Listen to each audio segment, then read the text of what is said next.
Dear students, आज हम लोग दूसरे सवाल के साथ उपस्थित हुए हैं और इस सवाल को डिस्कस करते हैं। सवाल डिस्कशन करने का एक तरीका आप लोगों को फॉलो करना पड़ेगा। मेरे सवाल को सॉल्व करने से पहले आप लोग एक पेन कॉपी लेके बैठिए और वीडियो पॉज करके पहले 10 मिनट में अपना आंसर लिख लीजिए।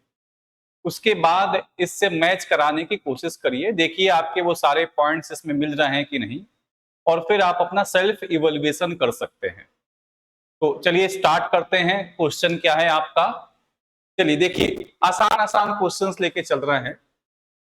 केंद्र राज्य वित्तीय संबंध में वित्त आयोग की भूमिका का समालोचनात्मक परीक्षण कीजिए। Critically examine the role of finance commission in the centre state financial relation. देखिए यहाँ पे ये नहीं बोला जा रहा है examine the functions of finance commission, यहाँ पे आपका बोला जा रहा है कि क्रिटिकली एग्जामिन करिए। मतलब आपको क्या करना है? समालोचनात्मक परीक्षण करना है। इसका मतलब आपको इसके क्रिटिकल इवैल्यूएशन, पॉजिटिव पॉइंट्स तो रहेगा, उसके साथ साथ जो नेगेटिव एस्पेक्ट्स है जिस पे फाइनेंस कमीशन ध्यान नहीं देता है या उसकी कुछ कमियां रह जाती हैं, उसको भी आपको ध्यान में रखना है।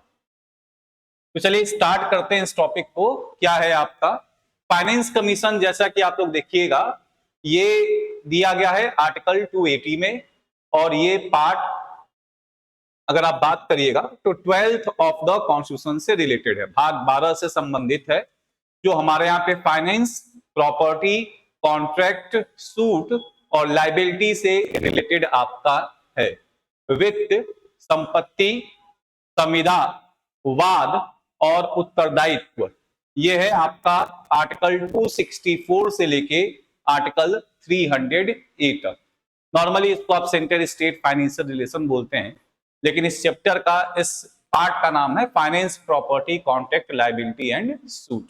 ठीक है, वित्त, संपत्ति, संविदा, वाद और उत्तरदायित्व। तो आर्टिकल 280 में आपका फाइनेंस कमीशन का बात कहा गया है, और फाइनेंस कमीशन हमारे देश में किस बात के लिए रिस्पॉन्सिबल है ये आपको जानना है। फाइनेंस कमीशन हर 5 साल के खत्म होने पर या 5 साल के खत्म होने के पहले ही, after the end of 5 years और before the ending of the 5 years, आपके फाइनेंस कमीशन कंस्टिट्यूट होते हैं। जैसे 16th फाइनेंस कमीशन इसी साल रिसेंटली आपका कंस्टिट्यूट होने की पॉसिबिलिटी है 2023 में, क्योंकि जो आपका 15th फाइनेंस कमीशन है 2025 तक वो वैलिड रहेगा, सेंटर स्टेट जो डिवोल्यूशन होता है। तो ये बात आपको जानना है कि सेंटर और स्टेट, जो सेंटर पैसा कमाता है, तो सेंटर के पास बड़े सारे इंपॉर्टेंट टैक्सेज होते हैं, जैसे कस्टम्स है, एक्साइज है, फिर आपका कॉर्पोरेशन टैक्स है, इनकम टैक्स है, और जीएसटी का एक पूल उसके पास जाता है। ये जो टैक्सेज इंपॉर्टेंट है सेंटर लगाता है। सेंटर के पास 40% रिस्पॉन्सिबिलिटीज है, जैसे डिफेंस हो गया, जैसे हमारे आपके कम्युनिकेशन का सेटअप हो गया, और लार्ज स्केल नेशनल जो इंफ्रास्ट्रक्चर है उस पर फोकस करता है।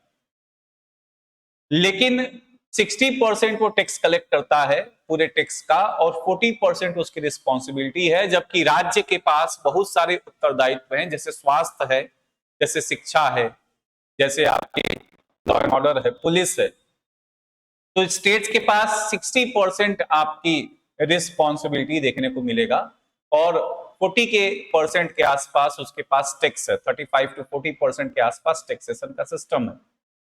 तो वर्टिकल इम्बैलेंस तो आपको देखने को मिलता है कि आप देखिएगा कि केंद्र और राज्य के बीच में जितना पैसा बंटना चाहिए उतना नहीं बंटता है। तो इस पैसे के बंटवारे को लेके हमारे यहाँ पे वित्त आयोग का गठन होता है। फाइनेंस कमीशन का मेजर फंक्शन क्या होता है?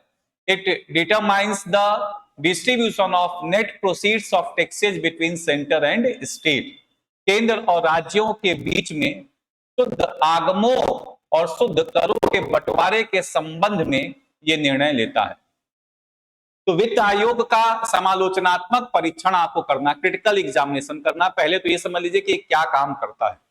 तो फाइनेंस कमीशन का मेजर फंक्शन है सेंटर और स्टेट के बीच में टैक्सेज का डिवोल्यूशन करना, केंद्र और राज्य के बीच में करों के बंटवारे के संबंध में कार्य करना।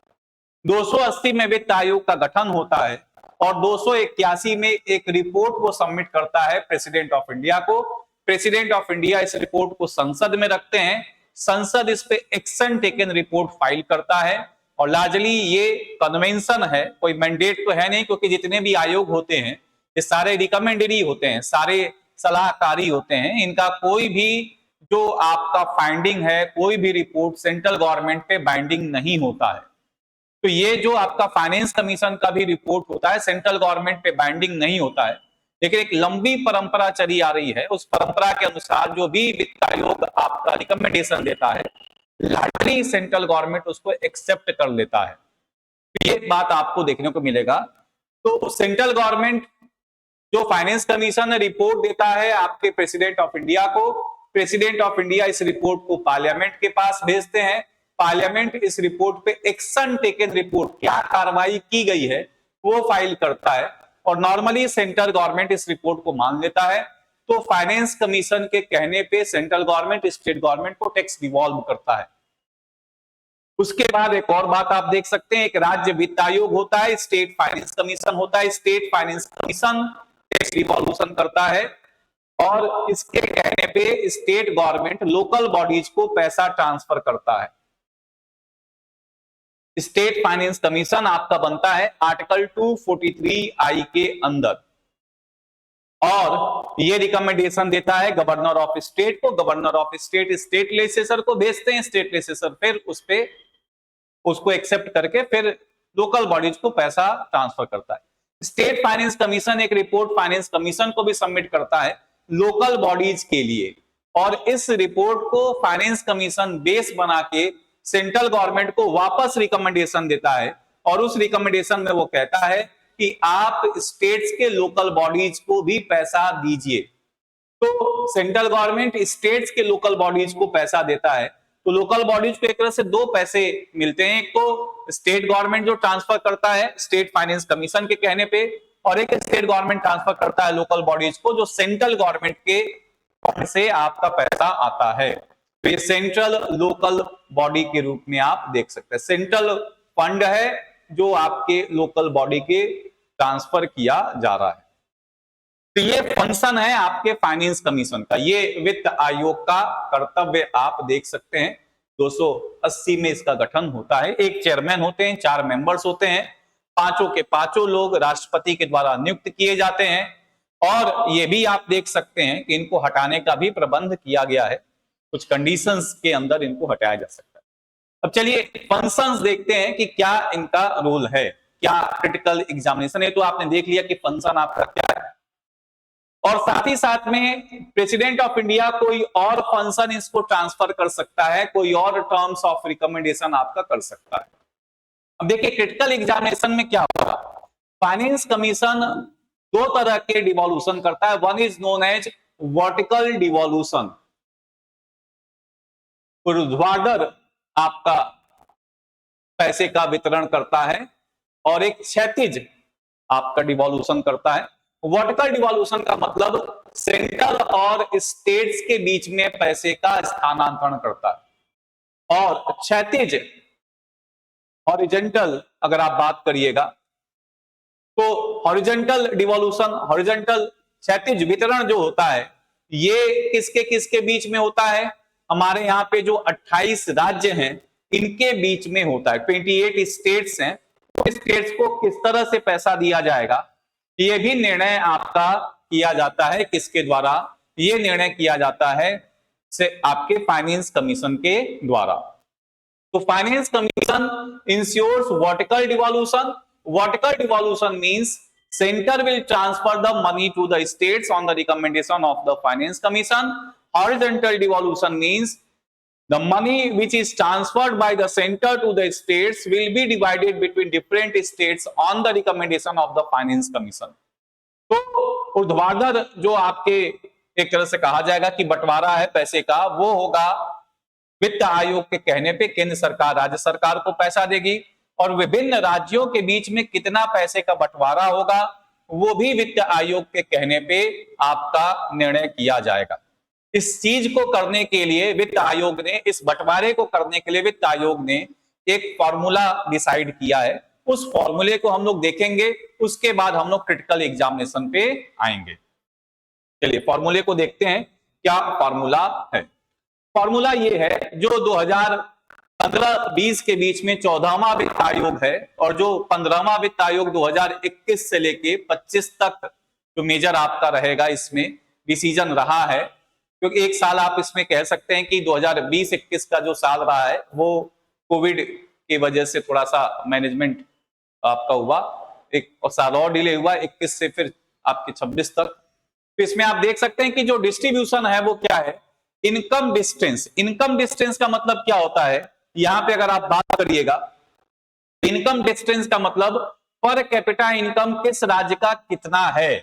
तो ये आप देखिएगा कि जो आपके प्रति जो राज्यों की आपकी आय है, तो उसको आपके नापने की कोशिश की जाती है, और इस प्रक्रिया में जो 3 सबसे ज्यादा रिच आपके स्टेट होते हैं, पर कैपिटा इनकम उन 3 राज्यों का देखा जाता है, उसका एवरेज निकाला जाता है, और फिर देखा जाता है कि जो सबसे गरीब राज्य हैं उन राज्यों और अमीर राज्यों के बीच में दूरी कितनी है।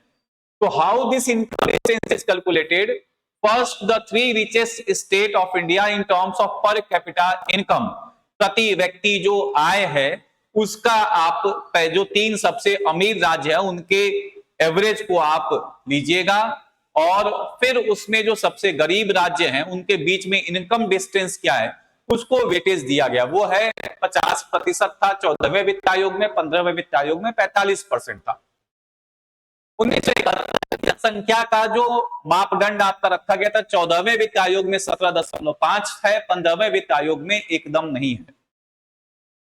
एरिया अगर आप देखेगा फिर 2011 के आप मापदंड देखिएगा तो 14वें वित्त आयोग के पास 10% इसमें रखा था, 15वें वित्त आयोग ने 15% रखा है। फिर क्षेत्रफल देखिएगा तो दोनों में सेम आपका क्राइटेरिया 15%। फॉरेस्ट कवर, जंगल कितने हैं, 14वें वित्त आयोग ने 7.5%, 15वें वित्त आयोग ने कोई भी प्रतिशत नहीं रखा है। वन और आपके वातावरण, फॉरेस्ट एंड इकोलॉजी को वेटेज दिया गया 15 फाइनेंस कमीशन में 10%, इसमें 0 वेटेज है। फिर जानसिकी क्या आपका परफॉर्मेंस रहा है, डेमोग्राफिक परफॉर्मेंस क्या रहा है, 14वें वित्त आयोग का कोई वेटेज नहीं है, 15वें वित्त आयोग का 12.5 वेटेज है। और टैक्स एफर्ट, आपने कर को इकट्ठा करने की क्या कोशिश की है, उसमें 14वें वित्त आयोग का कोई प्रभाव नहीं है, 15वें वित्त आयोग ने 2.5% का इसको वेटेज दिया है। अभी इस एनालिसिस पे आपको यह समझ में आएगा कि 15वें वित्त आयोग ने 14वें वित्त आयोग से बहुत ज्यादा कुछ सुधार वाले कार्य किए हैं, तो ये पॉजिटिव इफेक्ट आप लिख सकते हैं। क्रिटिकल एग्जामिनेशन है तो पॉजिटिव इफेक्ट आप डाल सकते हैं। पहला, 14वां वित्त आयोग ने कर के संग्रह के संबंध में कोई निर्णय नहीं लिया था, टैक्स एफर्ट के रिलेशन में स्टेट्स को कोई इंपॉर्टेंस नहीं दी थी। 15वें वित्त आयोग ने इंपॉर्टेंस दिया, 2.5% कर जो आपका मैंडेट है, टैक्स एफर्ट है कि आप कितना ज्यादा मेहनत करके कर संग्रह करते हैं, उसके लिए 2.5% आपका दिया गया है। अब इसमें पहले वाले राज्यों ने क्या किया था, टैक्स एफर्ट पे फोकस नहीं किया था, तो खूब सारा फिजूल खर्ची आपका हुआ। सारे राज्यों ने आपके क्या किया, एक तरह से जब भी इलेक्शंस के टाइम आए तो उन्होंने सारे रिबेट कर दिए, जो भी आपके 5 साल तक उधार लेके रखे हुए थे बैंक से फार्मर्स, तो लोन वेबर आपके स्कीम्स बहुत सारे निकाल दिए गए, खूब सारे सब्सिडीज दिए गए, तो उसको सुधारने के लिए टैक्स एफर्ट आपका किया गया। डेमोग्राफिक परफॉर्मेंस, लाभ क्या किया है आपने डेमोग्राफिक मतलब हेल्थ के इंडिकेटर्स, एजुकेशन के इंडिकेटर्स, शिक्षा संबंधित, या आप बात करेगा स्वास्थ्य संबंधित आपके राज्य ने क्या कार्य किया है, क्या उसमें उपलब्धियां हैं, इस पे 14वें वित्त आयोग का कोई महत्व नहीं था, 15वें वित्त आयोग ने इस पे महत्व दिया, ये भी एक अच्छा कार्य हुआ है। फिर 14वें वित्त आयोग ने वन और वनिकी से संबंधित, इकोलॉजी से संबंधित, वातावरण से संबंधित कोई भी निर्णय नहीं लिया था, 15वें वित्त आयोग ने इस पे भी सुधार किया और आपके इसको 10% महत्व दिया है। फिर फॉरेस्ट कवर सिंपल यही दिखाता है कि आपका राज्य कितना पिछड़ा है। जिस राज्य में जितने ज्यादा जंगल होने की संभावना है उसमें यही आपका एक बात समझ में आता है कि एक तो वातावरण प्रिय राज्य है, दूसरा उसका एक और निष्कर्ष निकलता है कि यहाँ पे अर्बनाइजेशन हुआ ही नहीं है, इंडस्ट्रियलाइजेशन नहीं हुआ है। तो जिस जगह पे इंडस्ट्रियलाइजेशन नहीं, अर्बनाइजेशन है, इसका मतलब वो बैकवर्ड एरिया में काउंट आपका होगा, उसको 7.5% आपका क्राइटेरिया दिया गया था 14वें वित्त आयोग को। इस पे सुधार करके 15वें वित्त आयोग ने फॉरेस्ट पे कोई फोकस नहीं किया है, फॉरेस्ट और इकोलॉजी पे फोकस किया गया है। वन और वन से संबंधित वातावरण की जो बातें आपने की हैं उस पे जो एफर्ट लगा है उस पे पैसा मिलेगा। क्षेत्रफल वही रखा गया है। यहाँ पे 14वें वित्त आयोग से थोड़ा सा गड़बड़ काम आपके 15वें वित्त आयोग ने किया है। 2011 के जनसंख्या को मानदंड में लिया है और आपके 1971 का जनसंख्या आपका एक माना जाता है, क्योंकि होते हैं वो 1971 के सेंसस पे ही डिसाइड होते हैं। 2026 तक इलेक्शन के प्रोसेस को फ्रीज किया गया है, मतलब जो आप इलेक्शन में जनसंख्या का उपयोग करिएगा 1971 के मानदंड पे ही करिएगा। 1971 में जो जनसंख्या आपकी थी, जिसका जनगणना हुआ, उसी जनगणना के अनुसार हमारे यहाँ पे लोकसभा में सांसदों की सीटों का बंटवारा होता है, एमपीज की सीटों का डिवीजन उसी बेसिस पे होता है। तो एक्चुअली 1971 बहुत इंपॉर्टेंट आपका समय है, क्योंकि इसी समय नेशनल पॉपुलेशन पॉलिसी को लेके विवाद उठा था। दक्षिण के राज्य कहें कि हम जनसंख्या नियंत्रण कर रहे हैं और इसका भुगतान ये है कि हमारी लोकसभा में सीटें कम होती जा रही हैं, तो इसको फ्रीज कर दिया गया एक तरह से। 2026 तक माना गया कि हमारा जनसंख्या स्थायित्व में आ जाएगा।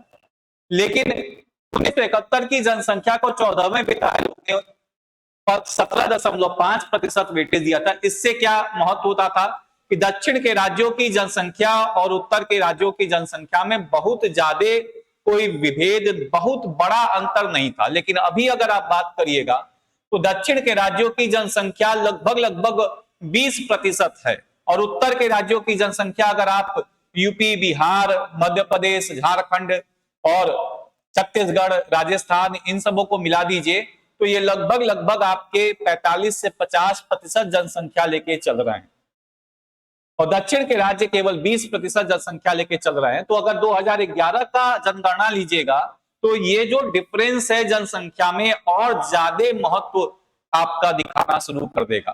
तो 1971 का सेंसस ठीक था, लेकिन यहाँ पे आपके इसको हटा दिया गया है। 2011 के सेंसस को लिया गया है, दक्षिण के राज्य इसका विरोध कर रहे हैं। इनकम डिस्टेंस 50% था, ये 45% रहा है। तो जो ज्यादा गरीब राज्य उसको ज्यादा पैसा मिलेगा, तो ये ठीक बात आपका है, वेटेज थोड़ा सा कम जरूर होगा। अब इसका प्रभाव आप और देख सकते हैं, और वो प्रभाव आप क्या देख सकते हैं, इससे क्या अंतर पड़ेगा अभी देख लीजिए। वो डाटा है जो दिखा रहा है कि किस राज्य को कितना प्रतिशत पैसा, जो हॉरिजॉन्टल डिवीजन है, राज्यों के बीच बटा है, वो आपका दर्शा रहा है। और इस हिसाब से आप देखिएगा तो दक्षिण के राज्यों को पैसा मिला ही नहीं है, एकदम निम्न स्तर का पैसा। और देखिए यूपी, बिहार को कितना पैसा मिला, उत्तर प्रदेश को 17.9, इसका मतलब 18% पैसा अकेले यूपी को मिला है। बिहार को देख लीजिए, बिहार को कितना पैसा आपका मिला होगा।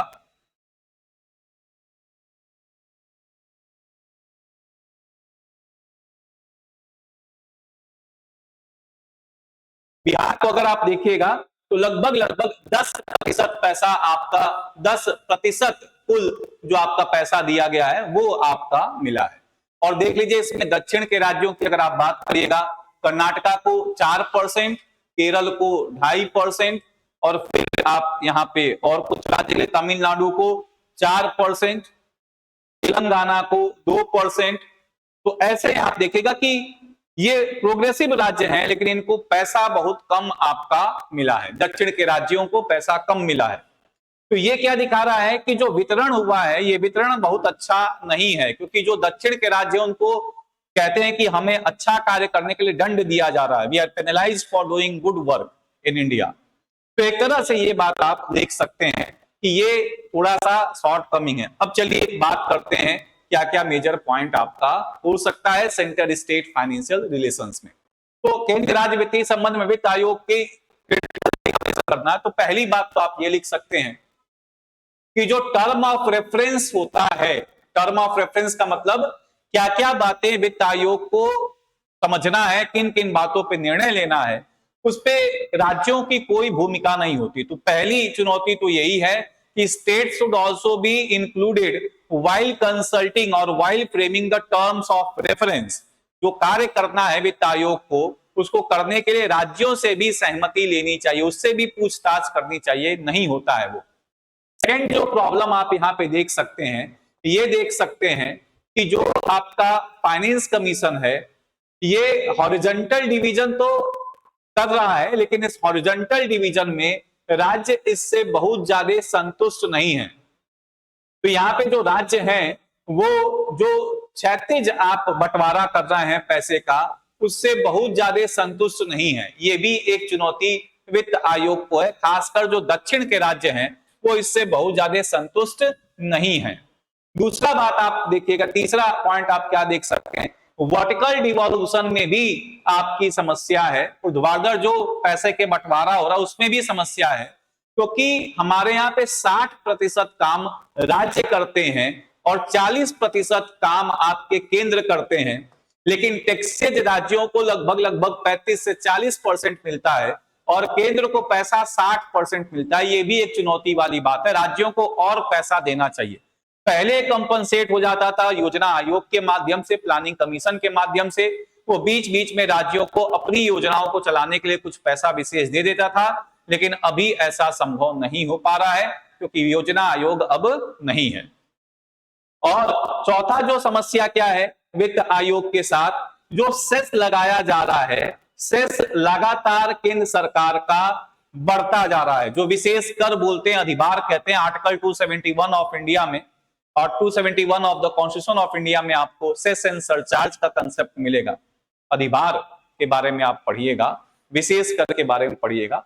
केंद्र सरकार का एक तरह से ये होल सोल पैसा होता है। ये जो पैसा केंद्र सरकार को मिलता है, इसमें कोई डिस्ट्रीब्यूशन नहीं होता, ये लगातार बढ़ते जा रहा है। और ये आप देखिएगा कि इसकी प्रतिशत बढ़ते जा रही है और इसमें राज्यों को कोई पैसा नहीं मिलता। इस पे भी वित्त आयोग को विचार करना चाहिए और एक कैप, एक लिमिट लगा देना चाहिए। लगभग 10% से ज्यादा सेस साल भर में या केंद्र सरकार कलेक्ट नहीं कर सकती। टोटल टैक्स का, जो भी टोटल टैक्स हो, उसका 10% से ज्यादा नहीं उसको लगाना चाहिए। अभी लगभग 15-16% के आसपास सेस लग जा रहा है टोटल टैक्सेज में, और वो टोटल पैसा केंद्र सरकार अपने पास रखती है। एक तो ये मेजर चुनौती आपको देखने को मिलेगा। अगला बात आप देख सकते हैं, जीएसटी जो आपका बनाया गया, तो जीएसटी जब इंट्रोड्यूस किया गया तो उसमें बोला गया था कि 5 years का कंपनसेशन ये देगा। जो भी राज्य जीएसटी में अच्छा परफॉर्मेंस नहीं कर पाएंगे उसको 5 साल तक वो मुआवजा मिलेगा। अब ये मुआवजा एक्सटेंड नहीं हुआ है और कई राज्य अभी भी जीएसटी में बहुत अच्छा कार्य नहीं कर पा रहे हैं। इस पे भी हमारे वित्त आयोग को थोड़ा ध्यान रखना होगा कि क्या इसमें कोई सुधार किया जा सकता है, जीएसटी को लेके कोई निर्णय लिया जा सकता है। ये भी बात आपको देखना होगा। ये भी एक समस्या है जिसपे आपके वित्त आयोग बहुत ज्यादा अच्छा काम नहीं कर पाता। अगला बात आप देखिएगा कि वित्त आयोग एक स्थायी सदन, स्थायी संस्था नहीं है। It is not a standing commission. ये सतत चलने वाला आयोग नहीं है, रिपोर्ट देता है उसके बाद इसको बंद कर दिया जाता है। तो कई लोगों की मांग है कि फाइनेंस कमीशन को भी हमारे यहाँ पे क्या कर देना चाहिए, एक स्टैंडिंग बॉडी के रूप में बनाना चाहिए, क्योंकि राज्यों को बीच बीच में समस्याएं उत्पन्न होती रहती हैं और उन समस्याओं का निवारण करने के लिए केंद्र सरकार के बारे में बार बार उनको आपके उनसे मदद लेने की बात करनी पड़ती है। और केंद्र सरकार में कई बार आपको देखने को मिलेगा कि सेम स्टेट है तो वहां आपको फंड्स आसानी से मिल सकते हैं, डिफरेंट स्टेट है तो प्रॉब्लम क्रिएट होते हैं। तो यहाँ पे एक फाइनेंस कमीशन अगर कांस्टेंट स्टैंडिंग बॉडी होगा, तो जैसे कोविड के दौरान बड़ी सारी चुनौतियां राज्यों को फेस हुई और कोविड के दौरान राज्यों को पैसे का बहुत अभाव हुआ क्योंकि बहुत सारे टैक्स कलेक्शन उनके बहुत ज्यादा गिर गए। जब व्यापार व्यवसाय सब बंद हो गया तो टैक्स कलेक्शन की समस्याएं हो गई। इस दौरान अगर वित्त आयोग जैसा संस्था सतत चलता तो इनकी समस्याएं उस तरह की नहीं होती, या कोई सुनने वाला एक अलग निष्पक्ष संवैधानिक निकाय के रूप में कार्य कर रहा होता। तो ये भी एक मांग है कि इसको सतत एक संस्था के रूप में काम करना चाहिए। फिर इसके सामने एक और आपका है कि हमारे यहाँ पे जो फिजिकल डेफिसिट है ये लगातार बढ़ते जा रहा है। राज्यों का और केंद्र का जो फिजिकल डेफिसिट है, ये जो एफआरबीएम एक्ट का कंसेप्ट है, physical responsibility budget management act, उससे बहुत ज्यादा ब्रीच कर गया है।